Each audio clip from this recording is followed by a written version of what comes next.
Hola, hola, hola a todos, a todas. ¿Qué tal? Bueno, yo les voy a pedir al resto que abran sus cámaras. Lo lógico es que si estamos en clase abran las cámaras y si no, no se preocupen. No pueden no estar en clase porque no tomo lista. Así que y las clases las pueden ver, están grabadas todas. Así que bueno, a todas les pido, todas y a todos, que abran. Bueno,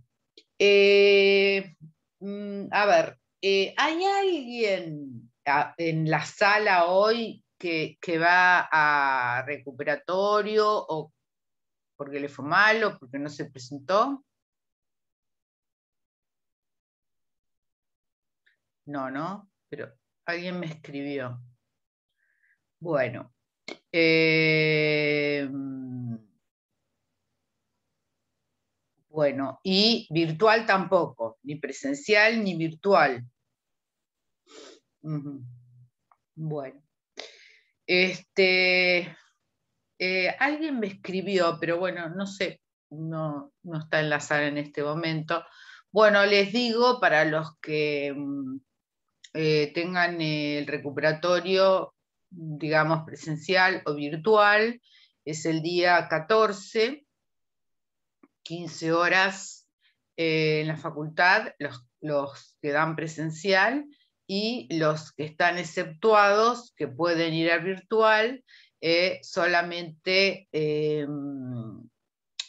o sea, lo tienen como el anterior, de 15 a 17 horas. Bueno.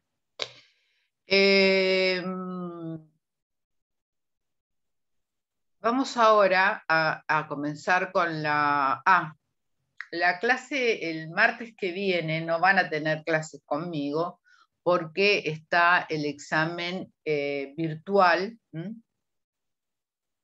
así que no van a tener clases conmigo el martes, ¿sí?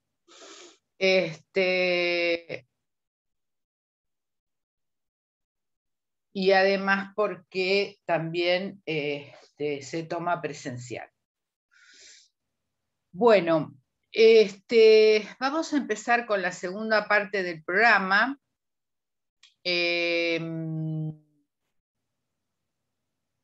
Teníamos la fecha, ¿la tienen ahí ustedes, la fecha del parcial? El 23. ¿Cómo? El segundo parcial, el 23, figuraba. ¿23 de noviembre? Sí, exacto. Bien.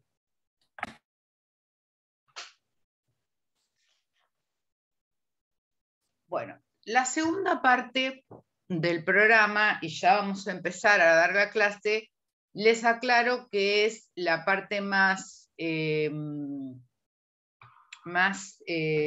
compleja, las que tiene institutos más complejos, como son la responsabilidad del Estado, el procedimiento y el proceso, que generalmente, digamos, es más amplio, más extenso que la primera parte, y pocas son las clases, o sea, nosotros tenemos pocas clases para dar todo ese temario.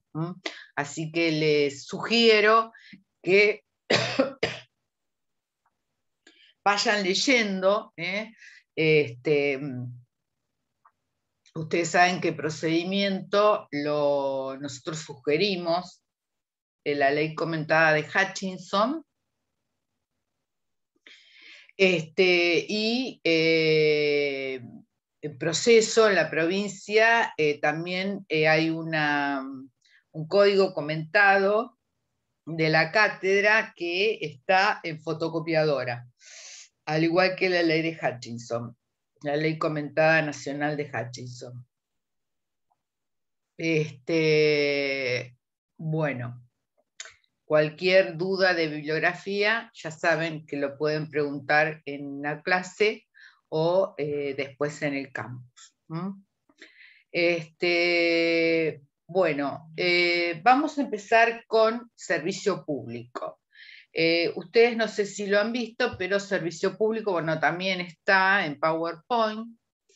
Servicio público es un instituto que, digamos, hoy por hoy, en el comentario de la doctrina, según Gordillo, si Gordillo prácticamente no lo trata el tema del servicio público, considera que es un instituto que está totalmente en crisis y que no requiere de un análisis de la cuestión.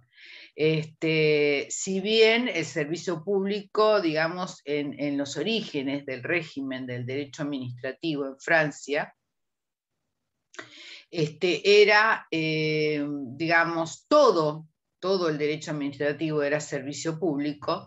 Después ya con su discípulo Gaston Gess se fue acotando esta expresión hacia, digamos, en el sentido de que no se consideraba ya que todo el derecho administrativo era servicio público, pero sí obviamente una parte sumamente importante del derecho administrativo.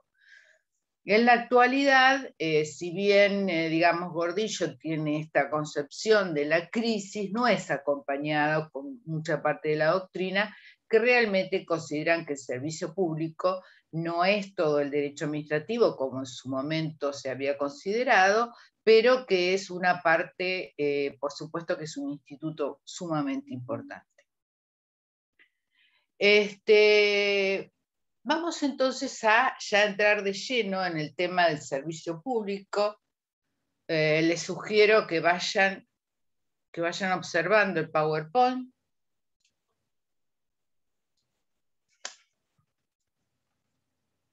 Bueno, tenemos la concepción orgánica y la concepción funcional. Esos son los, es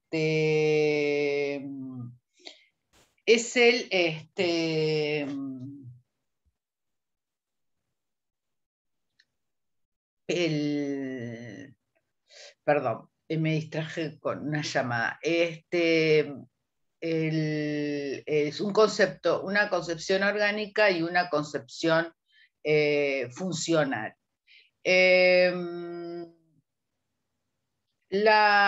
Son las dos formas de definirlo, porque hacia eso vamos. La concepción orgánica es la que entiende referir, solo considera servicio público, el que es prestado por el Estado, por sí o a través de un tercero concesionario. Y después está el criterio funcional, que ya define el servicio no por la persona que presta el servicio público, sino por la naturaleza de la actividad que se presta. Bueno, también, digamos, estas son todas cuestiones previas antes de son todas cuestiones previas antes de definir fundamentalmente el servicio público. Hay otra clasificación sumamente importante, que es la de los servicios públicos en propios e impropios, que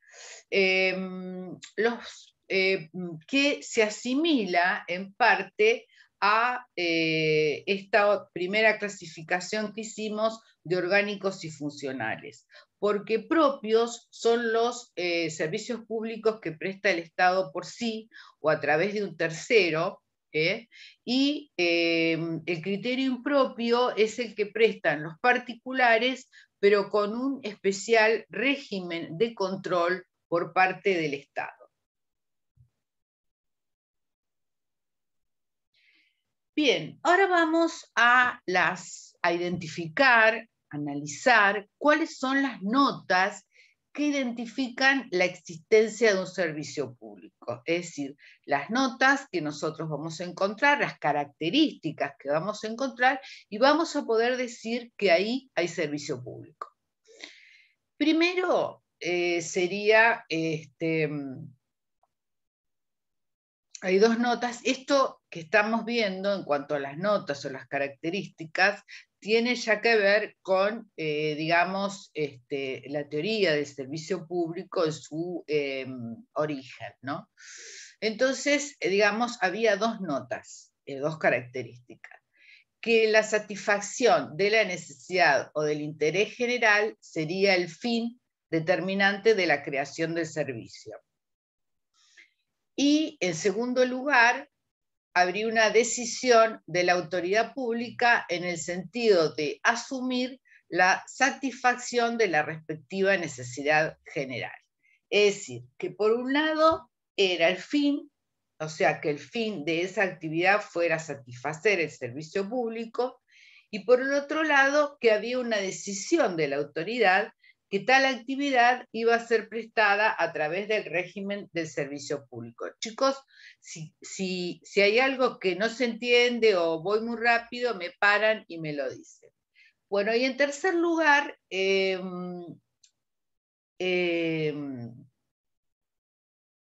tenemos digamos, el análisis de estas características. ¿Qué pasa?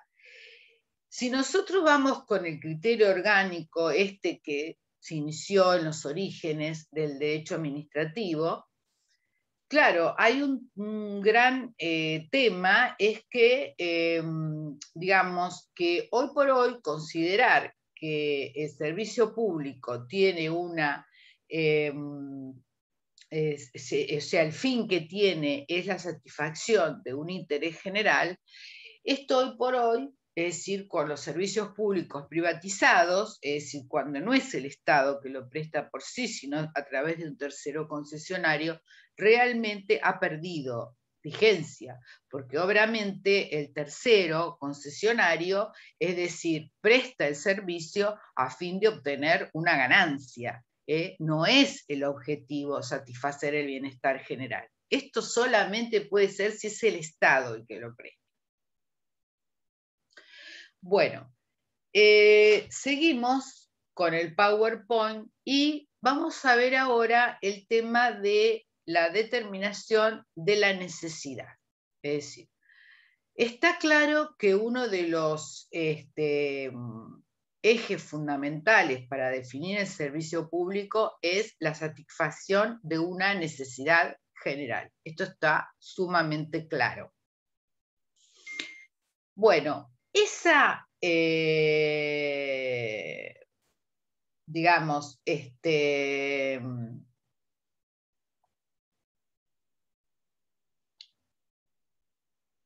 esta necesidad general varía, es decir, varía con respecto a un mismo país, es decir, en un mismo país, si tomamos de distintas etapas, vamos a ver que se han modificado las necesidades generales.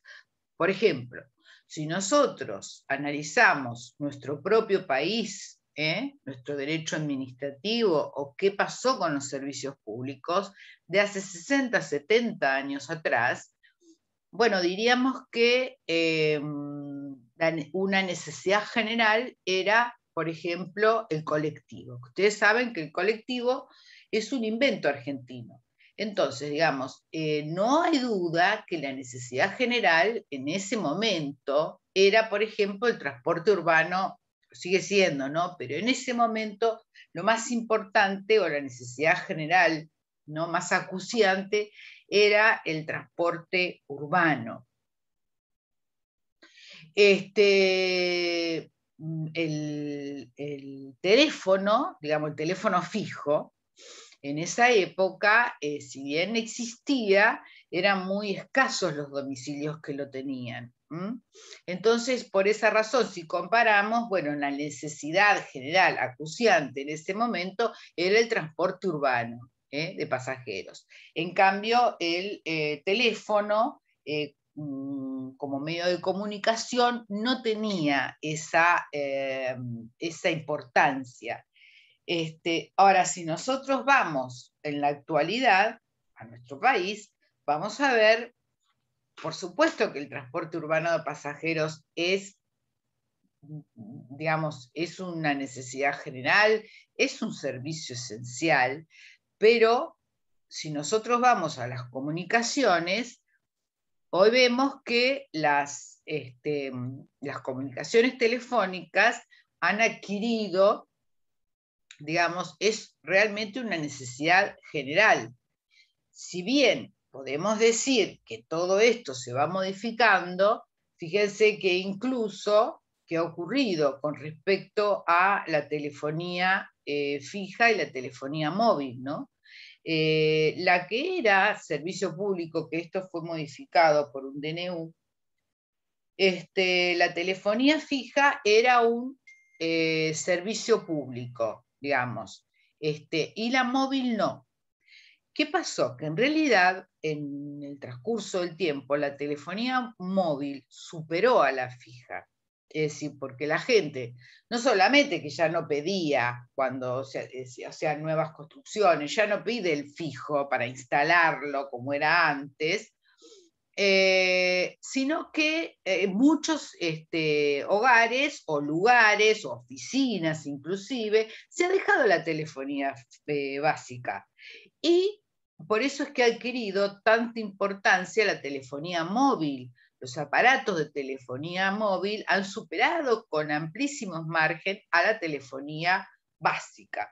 Por esa razón, digamos, hay un DNU que ha sido cuestionado, en el cual se ha solicitado la declaración de inconstitucionalidad, que establece como servicios públicos no solamente la telefonía móvil, que lo es, sino también el caso de la televisión por cable y la transmisión de los datos móviles, o sea, Internet.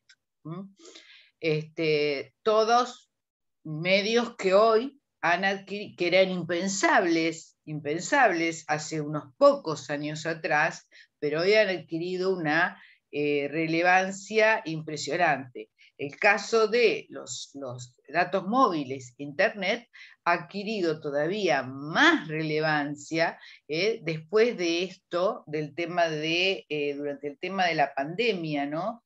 Que se hizo algo fundamental, tener Internet. Por eso digo que es una cuestión de pocos años, se ha llegado a este cambio. Yo lo que quiero con esto es que ustedes vean cómo se va modificando el tema de la necesidad general. Digamos, en una misma sociedad, en distintas etapas. Y por supuesto también en países industrializados, con países que no lo son. Es decir, por ejemplo, hay un ejemplo que cita Marienhof, que es el caso de en el régimen francés, el derecho, el teatro dramático, el teatro serio, digamos, es considerado servicio público. En nuestro país es considerada digamos, una actividad de interés general, pero no un servicio público. Esto también tiene que ver con las distintas sociedades, ¿no? Que tienen que ver con estar más industrializados, menos industrializados, sociedades más desarrolladas, menos desarrolladas, bueno. Entonces, vemos esta evolución de la necesidad general. Y también vemos que, bueno, les aclaro que todo este tema yo lo saco es decir, lo damos siguiendo a Marienhof, ¿no? Ha sido muy interesante el soporte en el tema del servicio público, pero bueno, es un tema que ustedes lo pueden ver de otros autores.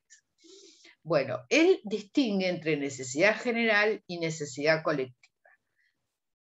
La verdad es que, claro, uno dice, no le veo la diferencia, pero bueno, hay una diferencia técnica que es la necesidad colectiva, es la que se deriva de la vida en comunidad. Y la necesidad general es la que siente el mismo individuo, viva en el campo o viva en una ciudad. Es decir, una necesidad general que deriva de la vida en comunidad es, por ejemplo, el transporte el transporte urbano. Es decir, por ejemplo, si yo vivo en una ciudad, necesito el transporte urbano, ¿no? Y después las necesidades generales que pueda sentir como individuo, ya sea en un conglomerado o aislado en el campo. Bueno, seguimos. Otro tema que se analiza también como previo a la definición es el régimen jurídico aplicable al servicio público. Es decir, hay tres teorías, digamos, no es que hay tres teorías, hay tres corrientes doctrinarias. Una que dice que el servicio público es necesario que se rija por un derecho,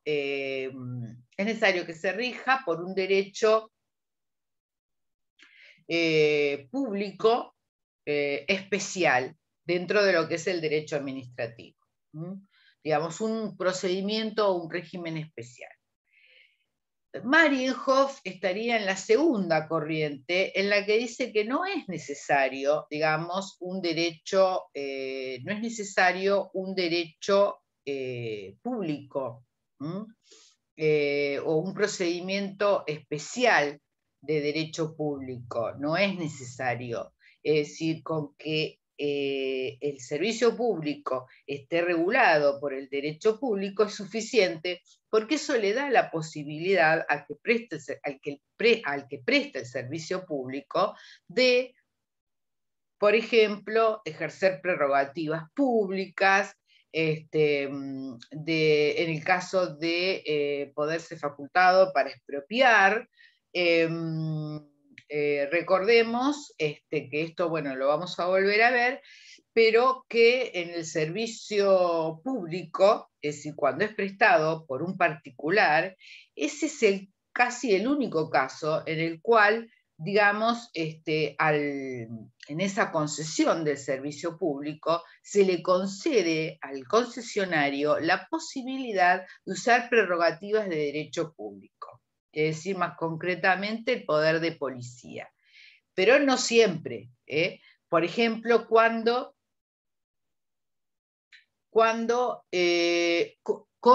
nos corta el servicio por falta de pago. Ahí está ejerciendo una función pública. Ahí está ejerciendo una prerrogativa de derecho público, ahí está ejerciendo un poder de policía. Y el tercer caso es de otros autores, por supuesto que es minoritaria esta corriente, y que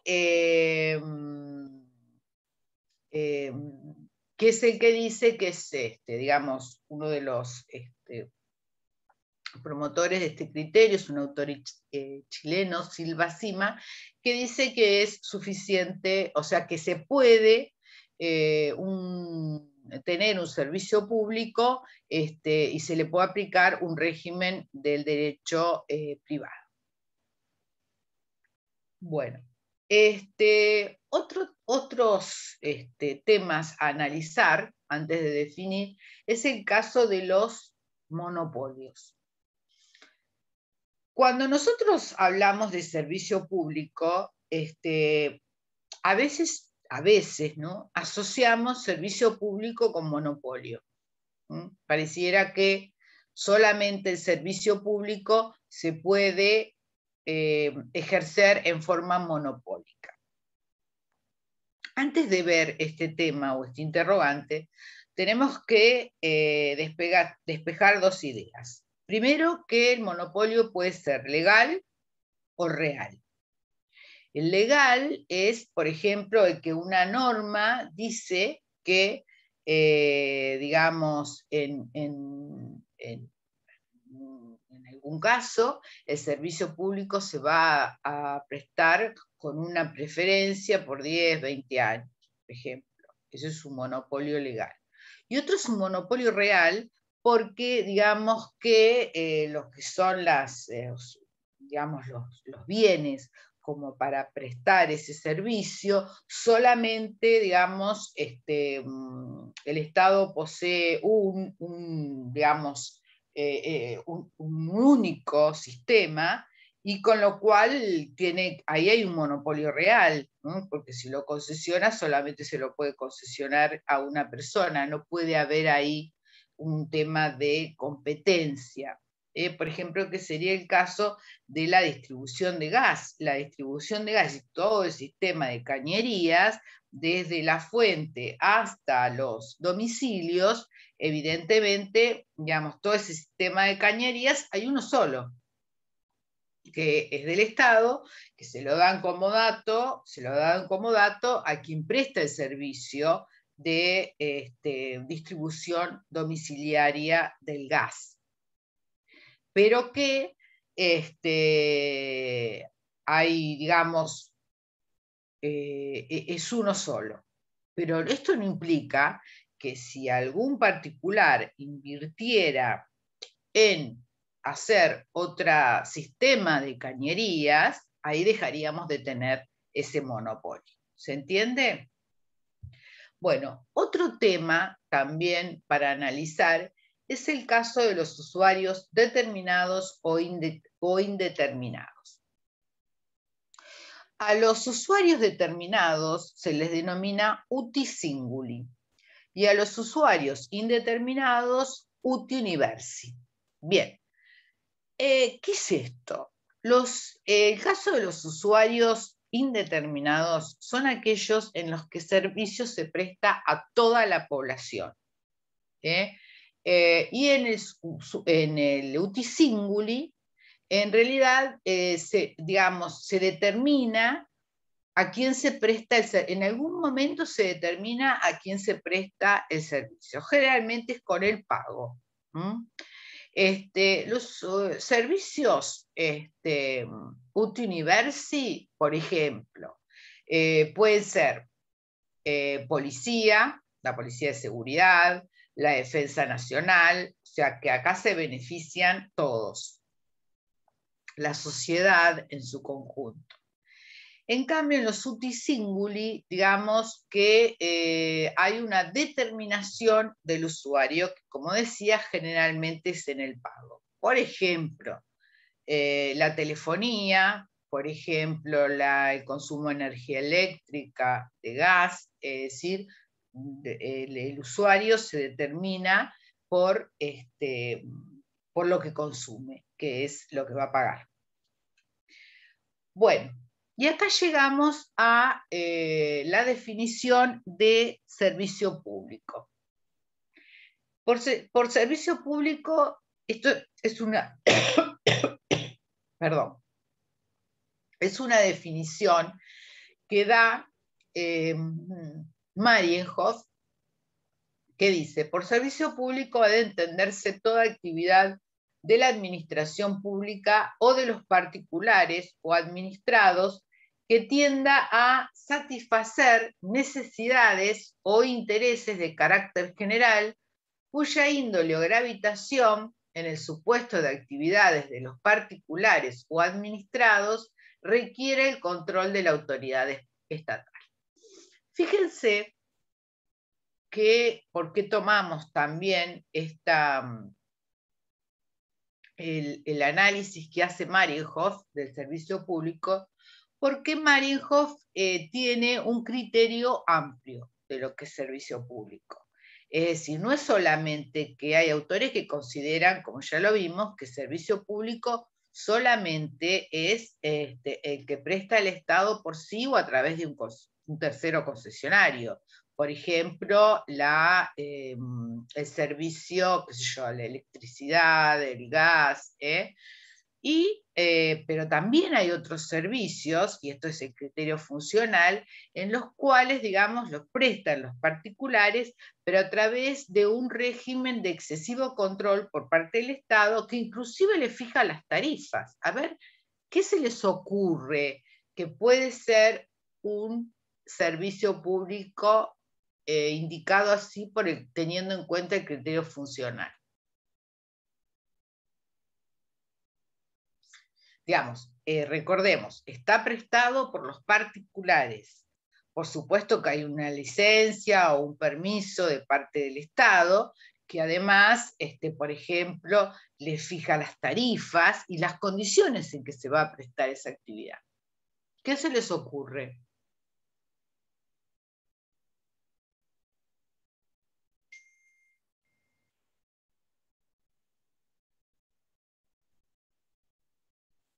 Las empresas de telefonía, ¿puede ser?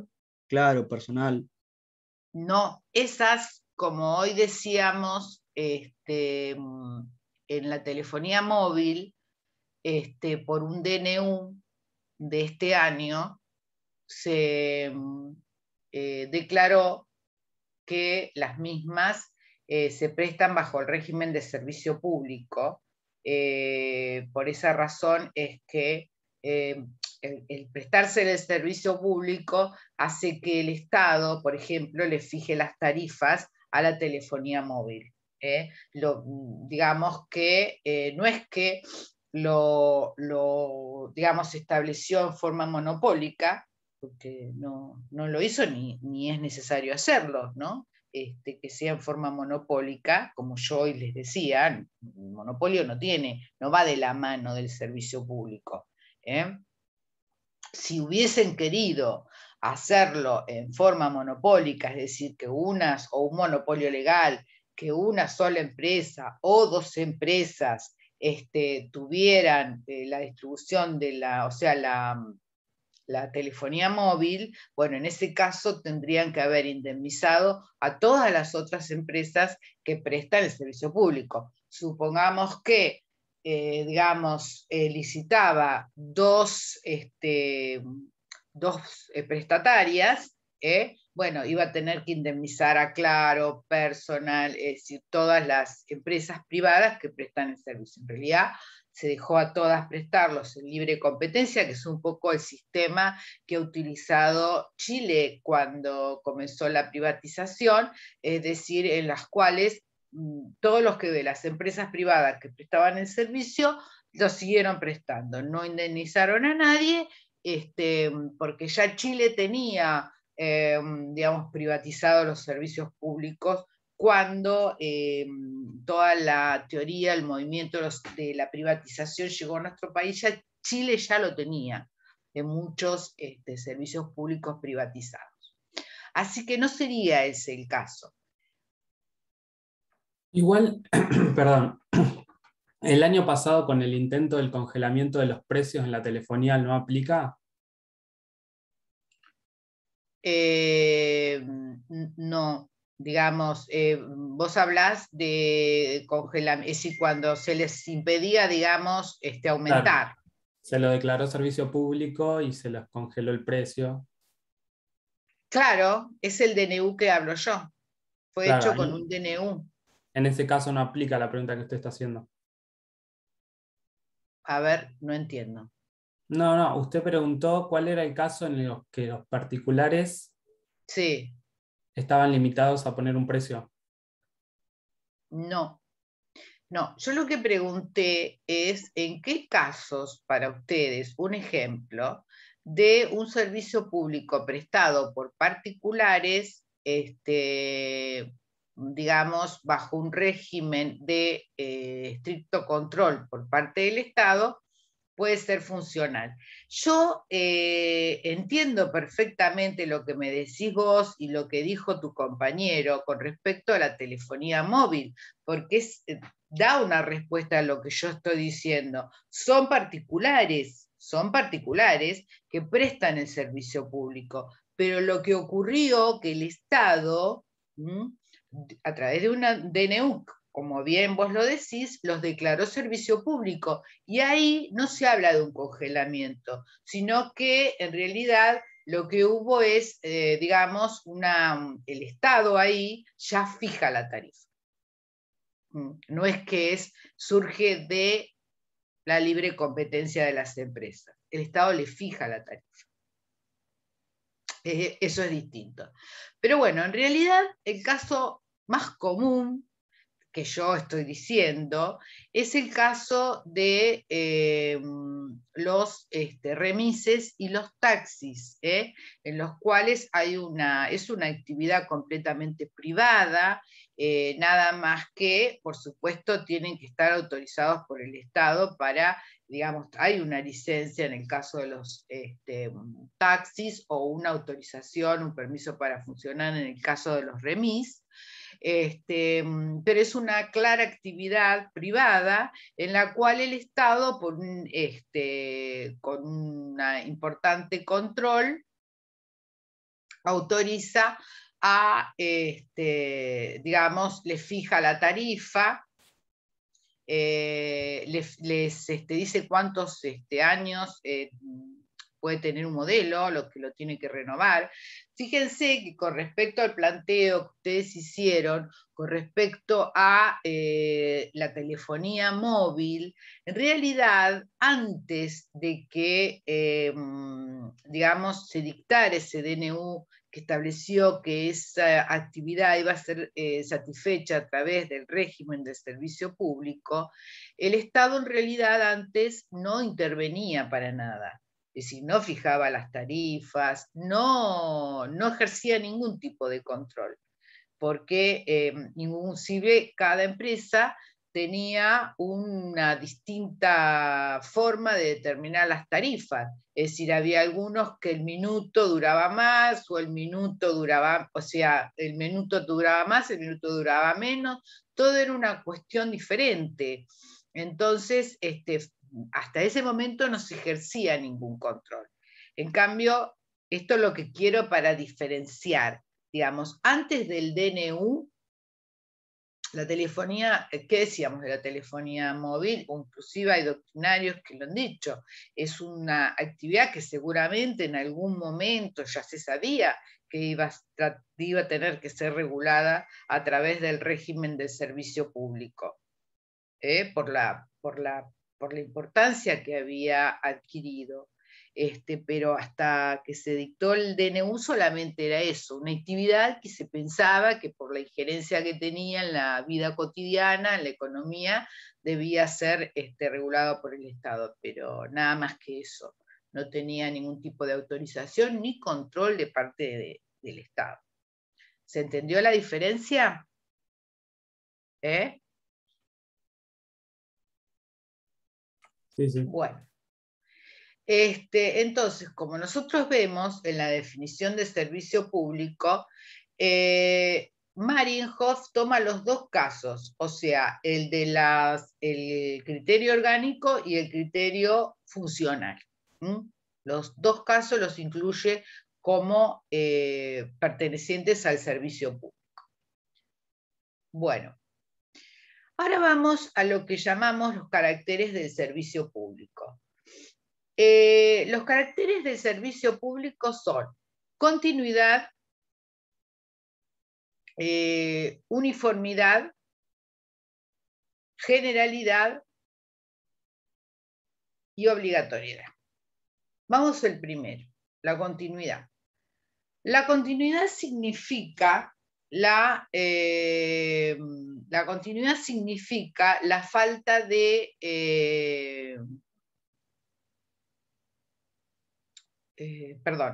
la continuidad lo que significa es que el servicio se preste en forma constante. Esa, digamos, sin interrupciones. Esa continuidad puede ser absoluta o relativa.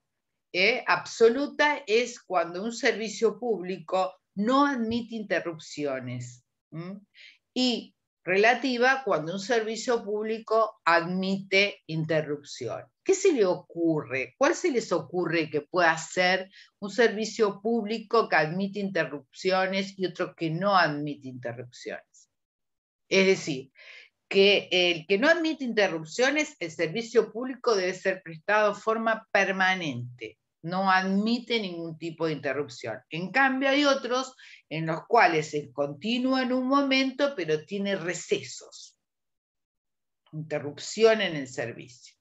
¿Cuáles les parece que son los ejemplos a aplicar? El absoluto, el agua, la luz.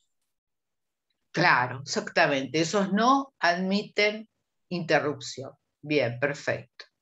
¿Y qué ejemplo darían de los que admiten interrupción?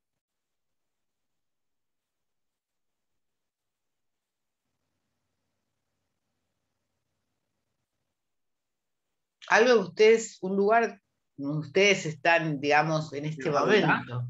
Exactamente, no solamente la facultad, que es la educación superior, sino la educación secundaria y la primaria, inicial, bueno, digamos, desde donde es servicio público la inicial, que es sala de 5. Bueno,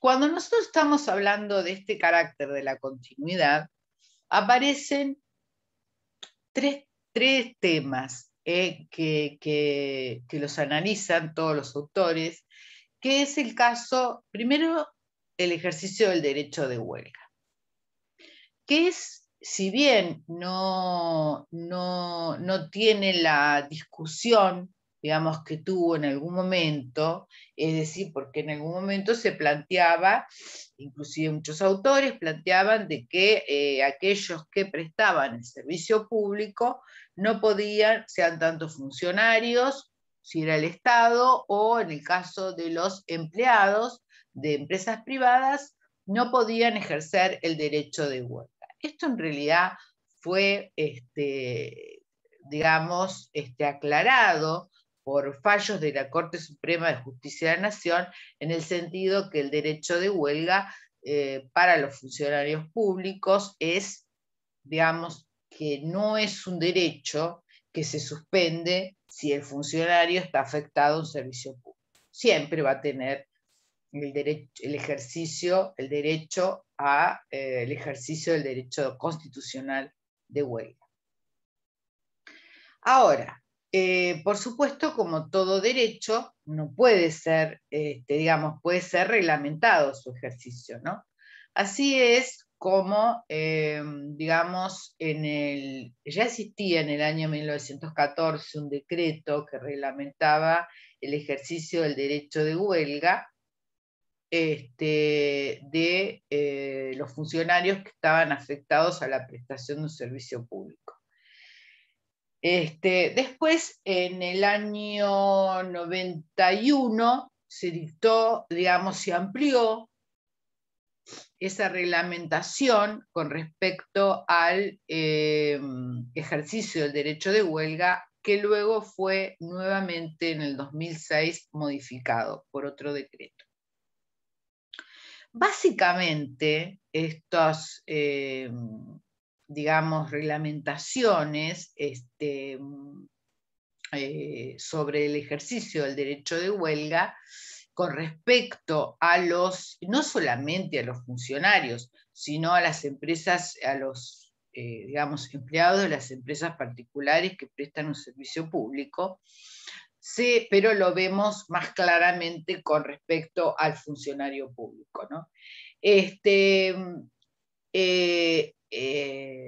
Establece cuáles son las características, es decir, cómo se va a ejercer este derecho de huelga. Primero y principal, que esta reglamentación lo que hace es determinar cuáles son los servicios públicos esenciales y los no esenciales, cuestión fundamental. Y después establece, digamos, un procedimiento en el cual, digamos, tiene una gran injerencia el Estado a través de su Ministerio de Trabajo, en el cual puede acudir a los, digamos, a la conciliación obligatoria, ¿no? Que en el caso que se haga una propuesta, la parte laboral, digamos, tiene un plazo en el cual tiene que suspender en la medida de fuerza y analizar la propuesta efectuada. En el caso de los servicios públicos esenciales, además, tiene en cuenta el procedimiento es decir, en el caso de que el servicio público sea esencial, donde se va a ejercer el derecho de huelga, es que, digamos, se asegure la continuidad del servicio. Nosotros esto lo vemos en dos casos fundamentales, digamos, como ciudadanos. Lo vemos en el caso de la salud. Fíjense que ahora hay una medida, por lo menos, no sé si está la medida de fuerza, pero digamos que hay unos intentos de diálogo entre parte de los profesionales de la salud del Estado con el Estado. Ahí, digamos, cuando los médicos o todos los que, digamos, ejercen la profesión, digamos, tienen alguna profesión que tiene que ver con carrera médico-sanitaria, es decir, no es lo que se llama carrera médico-sanitaria, antes solamente estaban los médicos y hoy en la actualidad se fueron incorporando muchas profesiones que tienen que ver con el tema de la salud. Entonces, lo que tiene que asegurar es que los que ejercen el derecho de huelga, la continuidad del servicio. Es decir, si son médicos, tiene que haber un sistema de guardias que permanezca abierto y atendiendo. Se podrá discutir si judicialmente, se podrá discutir judicialmente o administrativamente, ¿no? Si ese derecho, si esa guardia o esa continuidad mínima del servicio incluye una operación de urgencia o no. Eso será un tema a discutir. Y otro caso también emblemático, digo, porque hay muchos, pero nosotros como ciudadanos, como administrados, vemos que es el caso del transporte urbano de pasajeros, donde, digamos, ya lo hemos visto, se han, digamos, hubo huelgas de los personal. Recordemos que todo el sistema de transporte urbano está concesionado. Puede pertenecer al ámbito nacional, provincial o municipal, pero está concesionado a terceros, empresas privadas. O sea que el empleado, digamos, son los que ejercen el derecho de huelga, en este caso son empleados de la empresa privada. Bueno, ¿qué ocurre? Cuando esto ocurre, digamos, los que tienen la obligación con respecto al Estado son los concesionarios. Entonces, el concesionario en ese caso tiene que asegurar digamos, un recorrido mínimo del transporte urbano de pasajeros mientras se ejerce este derecho de huelga. ¿Se entiende?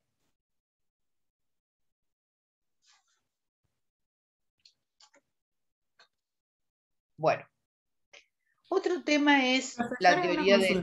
Sí. En el caso del transporte público urbano, cuando no lo cumple ese sistema mínimo, ¿qué sanción administrativa se le podría aplicar? Perfecta, una pregunta excelente. Cuando incluso esto también se ha planteado en los ámbitos periodísticos, ¿no? ¿Qué pasa?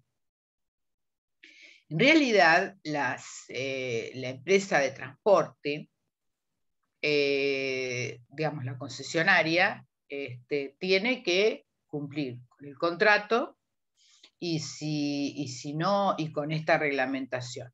Si no lo hiciere, digamos, el Estado concedente puede aplicarles sanciones, hasta incluso la pérdida de la concesión. Esa sería el remedio, digamos, que muchas veces no se aplica, pero eso ya es una decisión del Estado concedente. Digamos, si es a derecho es eso. ¿Bien? ¿Romina? Bueno. Vamos al otro tema que es la teoría de la imprevisión, que está prevista en el Código de Vélez y está prevista en el nuevo Código Civil y Comercial. A ver quién me la puede definir, la teoría de la imprevisión.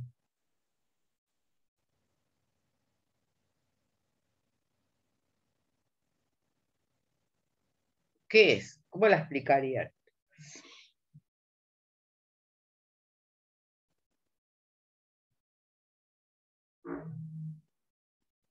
Bueno, yo diría que es todo acontecimiento extraordinario, imprevisible, que aparece, digamos, en esta forma y que impide el cumplimiento de los contratos.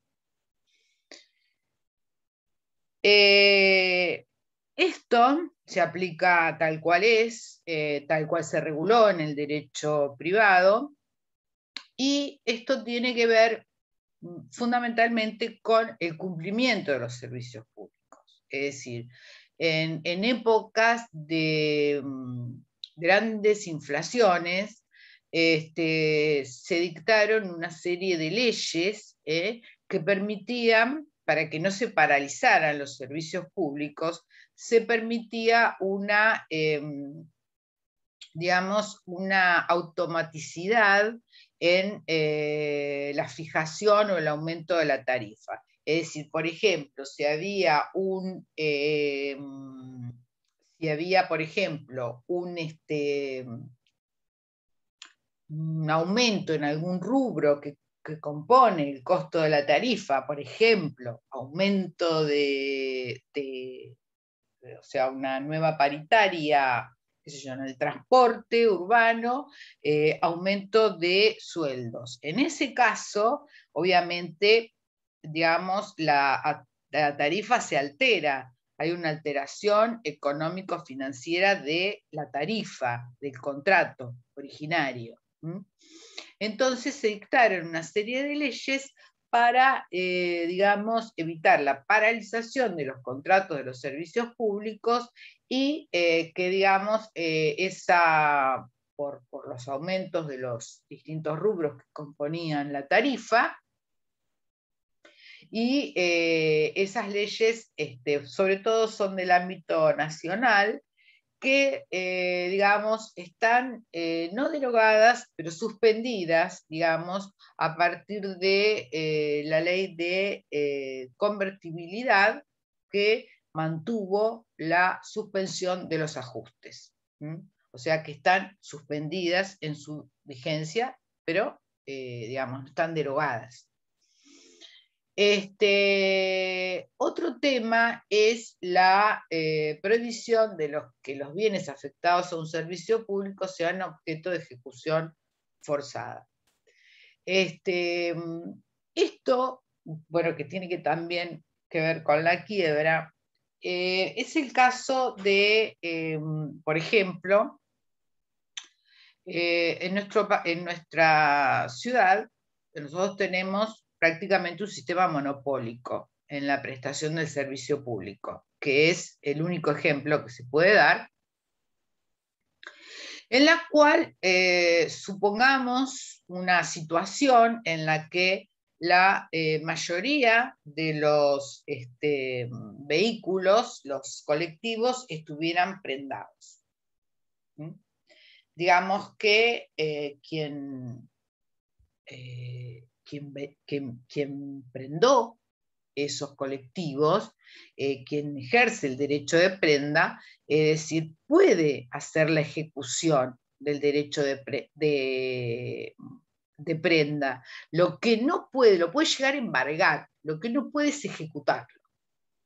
Porque sería el caso de que, como es monopólica, todos los colectivos estuvieran prendados. Obviamente que no se puede ejecutar, porque, digamos, porque como es una actividad que está protegida a través del régimen del servicio público, están impedidas esas ejecuciones forzadas, como por ejemplo, digamos, que ocurre también en el caso de que una empresa que tiene una concesión de un servicio público fuera declarada en quiebra.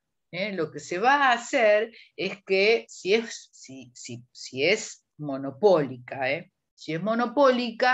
lo que se va a hacer es que, digamos, se siga prestando el servicio a través del síndico hasta que se pueda solucionar el tema. Bueno, otro de los caracteres es la regularidad O sea, significa que el servicio debe ser prestado o realizado con sumisión o de conformidad a reglas, normas positivas o condiciones preestablecidas. Ejemplo, el servicio de tren. O sea, que los servicios públicos, digamos, los servicios públicos está determinada previamente, digamos, cómo se va a prestar el servicio. O sea, en qué calidad, de qué manera. Eso, digamos, antes de las privatizaciones, al marco regulatorio se lo llamaba Carta Orgánica. Y después de la privatización, marco regulatorio. Que todo en la época, digamos, de la privatización, salvo el caso de Entel, la mayoría, a medida que se fue privatizando, se lo iba haciendo por ley y se le daba un marco regulatorio. Entonces, regularidad significa prestar el servicio conforme a ese marco regulatorio. Es decir, si, por ejemplo, en el caso de la electricidad, el suministro de eléctrico tiene que ser hecho a través de un... el suministro eléctrico tiene que ser hecho a través de, digamos, se dice cómo debe ser la prestación, cuántos kilowatts, es decir, el tema de los movimientos de tensión que pueden ocasionar el daño de los aparatos eléctricos, obviamente eso está prohibido y es el marco regulatorio el que dice cómo se va a prestar. Eso significa la regularidad del servicio público. Otro de los caracteres es la uniformidad o igualdad. Significa que todos los habitantes tienen derecho a exigir y recibir el servicio en igualdad de condiciones, donde todos los que se encuentren en la misma situación pueden exigir las mismas ventajas. Esa es la uniformidad. Vamos a entender en el caso lo que se aplica es el criterio de igualdad que estableció la Corte Suprema hace mucho tiempo. Es decir, que es el criterio de igualdad es igualdad en iguales condiciones o en iguales circunstancias. Es decir, que si yo me encuentro, digamos, en un lugar, vivo en un lugar donde no hay servicio de gas natural domiciliario, yo no puedo exigir que a mí me presten el servicio de gas, de distribución de gas domiciliario. Ahora, si yo vivo en una zona donde hay gas domiciliario y la empresa me dice, no, usted no se lo vamos a prestar, bueno, ahí sí yo tengo un derecho subjetivo como ciudadano, como administrado, porque se me está violando mi derecho de igualdad. ¿Sí? Bueno, la generalidad significa que todos los habitantes tienen derecho a usar los servicios públicos de acuerdo a las normas que rigen. Se parece un poco a la igualdad, pero en realidad tiene que ver con las normas jurídicas, el bloque de legalidad, que puede ser tanto como lo hemos dicho, que el bloque de legalidad puede ser las leyes o los reglamentos que se hayan dictado, configuran el bloque de legalidad. Y el servicio público debe ser prestado conforme a ese bloque de legalidad. Y después la obligatoriedad, que se refiere a la obligación que pesa sobre quién debe prestar el servicio. El que preste el servicio está obligado a prestar el servicio. No se admiten los lockouts, digamos, el cierre o la no prestación del servicio de parte del concesionario, del empresario, digamos, no se admiten, aún cuando estuviera exigiendo el cumplimiento de un derecho, lo que fuere, no está permitido. Esto es un poco lo que preguntaba Romina, en el sentido de que ¿qué pasa si no se cumplía con el servicio de las guardias mínimas? En el sentido de esa obligatoriedad, es que tiene que prestar el servicio, y si no se puede llegar a la aplicación de las penalidades establecidas en el contrato. Bien. Ahora vamos a otro tema que es la creación del servicio. Nosotros ahora vamos a ver la creación del servicio, la organización, la supresión del servicio. La creación del servicio público. Crear un servicio público significa la decisión del Estado de que una determinada actividad va a ser satisfecha a través del régimen del servicio público.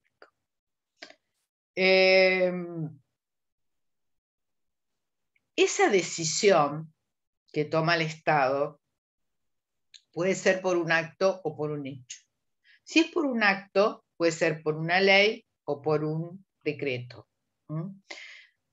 Cualquiera sea, por una ley o por un decreto,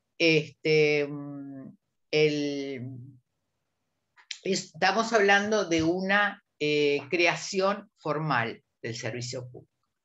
Pero también puede ser fáctica, es decir, que haya una decisión, digamos, no una decisión, sino que sí, que se haya tomado esa decisión a través de un hecho o de la ejecución material. Es decir, que no hay una norma que lo habilite previamente.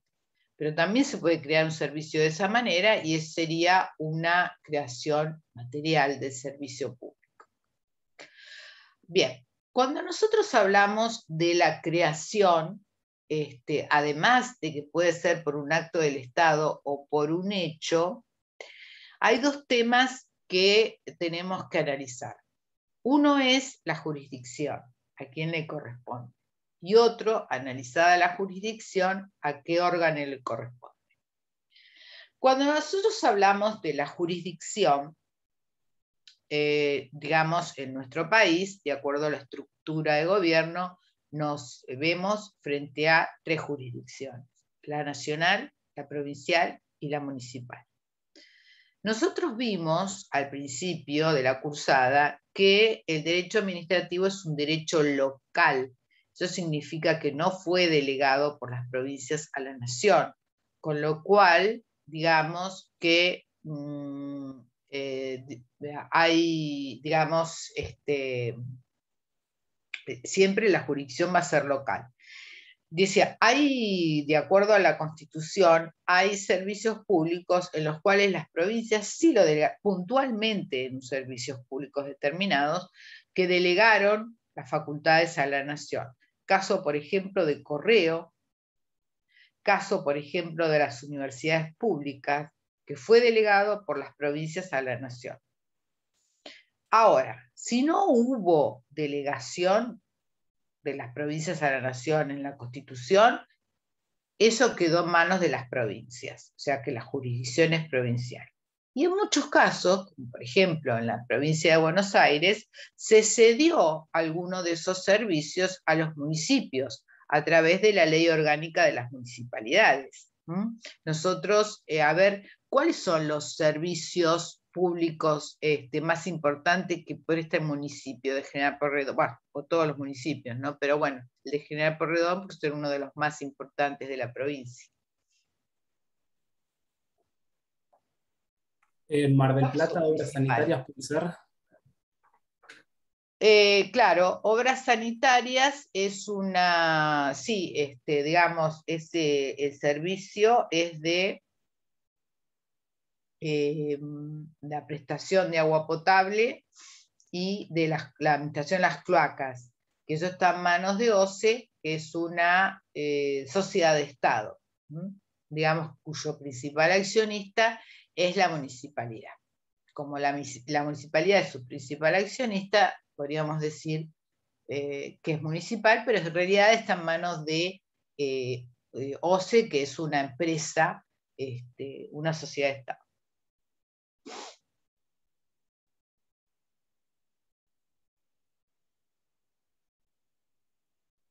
La electricidad con idea.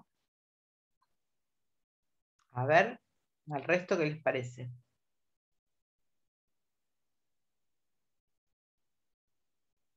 ¿Puede ser?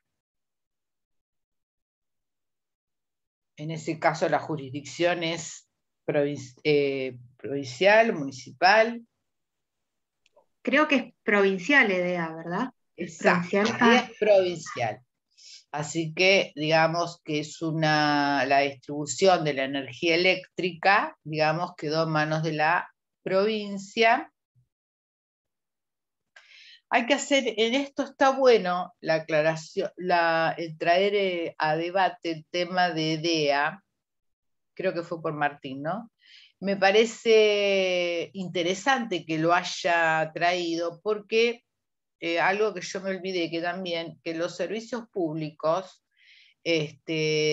conforme a la Constitución, cuando, digamos, traspasan de una provincia a otra o salen de, digamos, nuestro límite territorial del país, digamos que ahí la jurisdicción es nacional. ¿Mm? La jurisdicción es nacional. Lo que en este caso es EDEA, es una distribuidora nada más a la provincia de Buenos Aires, que como tal queda en ese marco, porque es distribución a los domicilios, ¿no? Pero cuando estamos hablando del servicio de distribución de la energía eléctrica desde el lugar de origen a todo el país, ya ahí la jurisdicción es nacional, ¿se entiende? Es como la telefonía fija, es decir, cuando nosotros, digamos, hablamos al exterior, ya ahí la jurisdicción, igual en el caso de la telefonía fija, que digamos, la tenía Telefónica, ahora se llama Movistar, pero la telefonía, digamos, cuando sale, digamos, cuando hacemos llamadas al exterior, ya ahí la jurisdicción es nacional. ¿Mm? ¿Cuáles les parecen que son municipales? La recolección de residuos. Correcto. Ese es el principal contrato que tiene la municipalidad, la recolección de residuos. ¿Qué más? En cuanto Limpieza de a, las calles y eso, ¿corresponde o no? Tiene que ver lo mismo, es lo mismo. Bien, es lo mismo. Es lo mismo, recolección de residuos y la limpieza, barrido y limpieza, todo dentro del mismo servicio.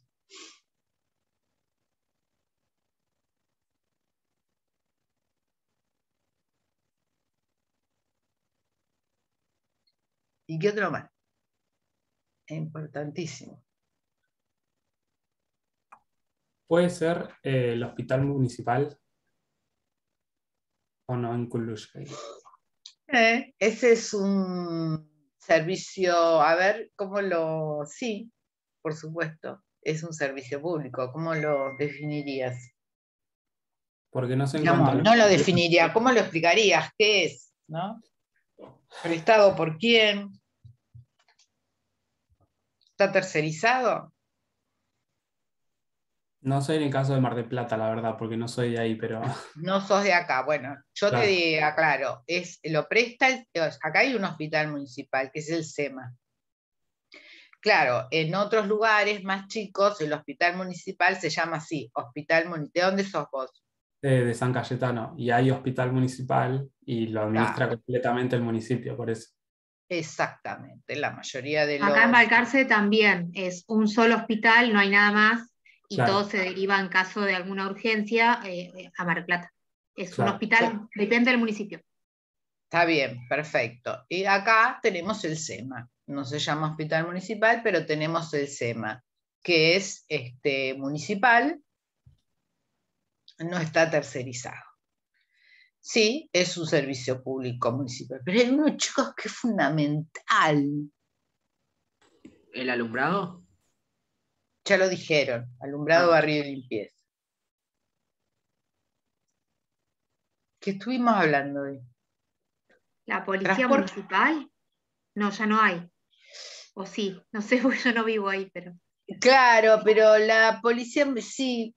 Bueno, eso fue una cosa, en realidad, de nombre fue policía municipal, porque no lo era, porque era de la provincia de Buenos Aires y eran egresados de Bucetich. O sea que era algo así como una fuerza de seguridad afectada a los municipios.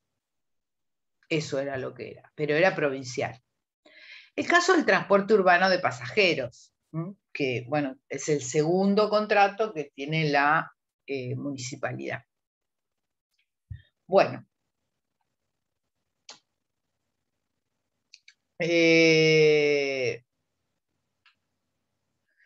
Bueno, y ahora, ya visto, digamos, las jurisdicciones, ahora vamos a ver en cada jurisdicción si le corresponde al órgano legislativo o al ejecutivo. Hay una corriente doctrinaria muy importante que dice que le corresponde al poder legislativo. Y son varios los argumentos, y de mucho peso, que indican que tienen que ser creados por ley. Caso, por ejemplo, de que los servicios, digamos, como cada vez que se determina que una determinada actividad va a ser prestada a través del régimen de servicio público, va a haber una creación de empleos. Empleos públicos, y la única que puede aprobar esos empleos es el Poder Legislativo. Otro argumento es que siempre que se crea un servicio público se ejerce una actividad que puede afectar derechos subjetivos, y esto solamente se puede hacer por ley. Esos serían los mayores argumentos que tienen los que siguen esta corriente. Y después está la otra corriente, que uno de sus más asiduos defensores ha sido Marenhoff, en cuanto a que, digamos, que considera que si eso no está establecido en la Constitución, que le corresponde al Poder Legislativo, puede el Poder Ejecutivo, digamos, a través de una reglamentación, crear el servicio público. Es decir, que solamente lo que no está,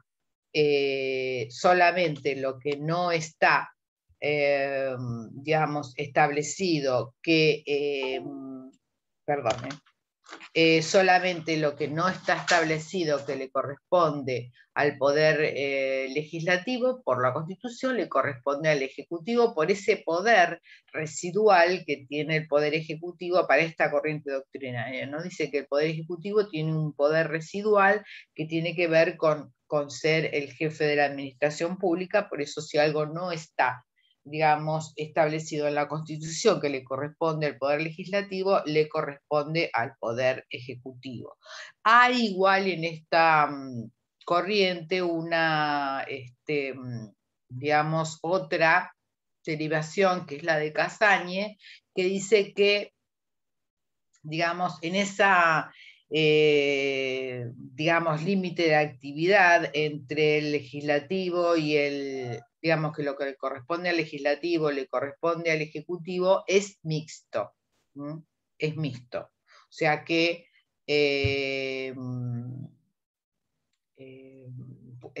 puede ser tanto regulado por el ejecutivo o por el legislativo. Bueno, después, la organización del servicio público. ¿Qué significa organizar un servicio público? Organizar un servicio público significa poner en marcha las normas jurídicas y junto con los bienes materiales para prestar el servicio público. Organizar significa adecuar los medios necesarios para el funcionamiento efectivo del servicio. Bueno, y acá la pregunta es, ¿la autoridad para organizar, poder ejecutivo o poder legislativo? Bueno, acá se sigue el paralelismo de las formas. Si el servicio público fue creado por ley, le corresponde la organización, perdón, no, acá no se sigue el paralelismo de las formas. Acá le corresponde la organización, perdón, al poder ejecutivo. ¿Por qué? Porque si hubiese sido creado por ley del Congreso, el que va a dictar el reglamento de ejecución va a ser el Poder Ejecutivo. Y si fue creado por decreto del Poder Ejecutivo, bueno, el Poder Ejecutivo va a ser el que pueda organizar el servicio público. Y después tenemos la modificación del servicio público. Un servicio público puede ser modificado en su estructura o en su funcionamiento. ¿Qué quiere decir en su estructura? En su estructura es decir, en la persona jurídica que presta el servicio público, o en su funcionamiento, es decir, en el cumplimiento del contrato. Acá sí se sigue, en cuanto a la autoridad competente, el paralelismo de las formas. Si fue creada por el Poder Legislativo, va a ser modificada por ley del Poder Legislativo. Y si fue creada por el Ejecutivo, va a ser modificada por decreto del Poder Ejecutivo. Y después tengo la supresión del servicio público. Suprimir un servicio público es decir que una determinada actividad va a dejar de ser prestada a través del régimen del servicio público, puede ser hecha por un acto formal, una ley del Congreso o un decreto del Poder Ejecutivo, o puede ser por una actuación material que se deja de prestar el servicio público. Y acá también, en cuanto al interrogante del órgano competente, se sigue el paralelismo de las formas. Bueno,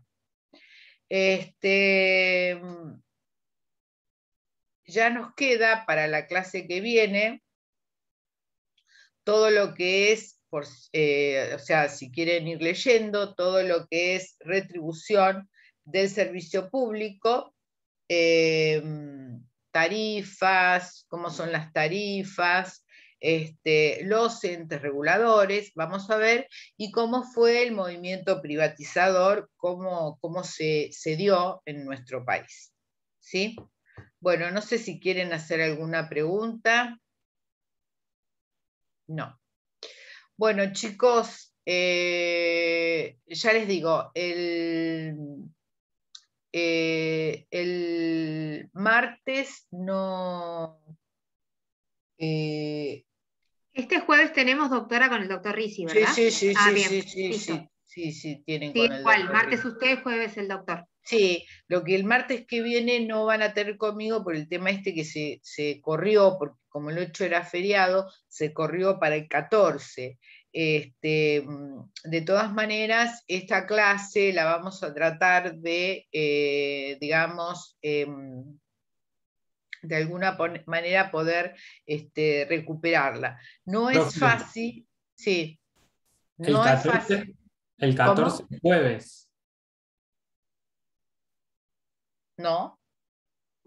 Sí. Sí, el 14 es jueves, doctora. Ay, no, el 12 es martes. La página del calendario. Claro, el 14 es jueves. Claro, el 12 es feriado. Así que ni por una ni por otra. Bueno, no, el 12 no es feriado, se pasó para el lunes 11. Claro. Ah. Bueno, entonces tenemos clases el martes. Lo que no van a tener es clase con Risi. Claro, si yo estaba mirando con razón, porque me olvidé de dar vuelta a la página. Bueno, perfecto, entonces.